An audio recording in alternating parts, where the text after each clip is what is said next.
Hello everyone, चलिए आज की स्टोरी स्टार्ट करते हैं। गोपाल कृष्ण गोखले से जुड़ी एक घटना है। उस समय भारत को अंग्रेज़ों से आज़ादी नहीं मिली थी।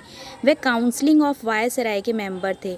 एक दिन गोखले जी ट्रेन से कहीं जाना था, फर्स्ट क्लास के डिब्बे में बैठे थे।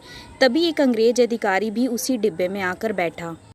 अंग्रेज ने देखा कि एक भारतीय फर्स्ट क्लास में बैठा है। उसे गुस्सा आ गया। वह सोचने लगा कि भारत के लोग इस डिब्बे में कैसे चढ़ सकते हैं।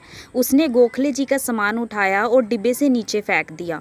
उस समय गोखले जी के साथ उनका एक सहयोगी भी था। उसने अंग्रेज से कहा, क्या आप जानते हैं आपने किसका सामान फेंका है? ये वायसराय काउंसिल के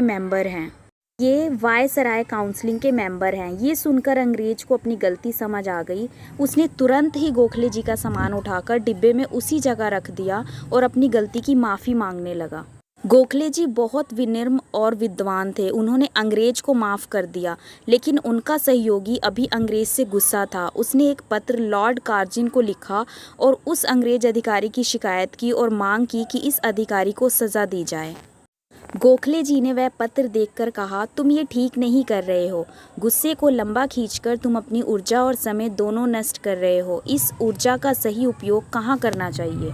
हमें सोचना चाहिए। सामने वाले ने माफ़ी मांगी, आपने माफ़ कर दिया, बात यहीं ख़त्म हो गई। इस व्यक्ति को क्षमा करके हमने अपना समय और ऊर्जा बचा लिया। अब ये पत्र लिखकर क्यों ऊर्जा ख़त्म कर रहे हो? अगर ऊर्जा लगाना ही है तो हमें काले गोरे का भेद ख़त्म करने में लगाना चाहिए।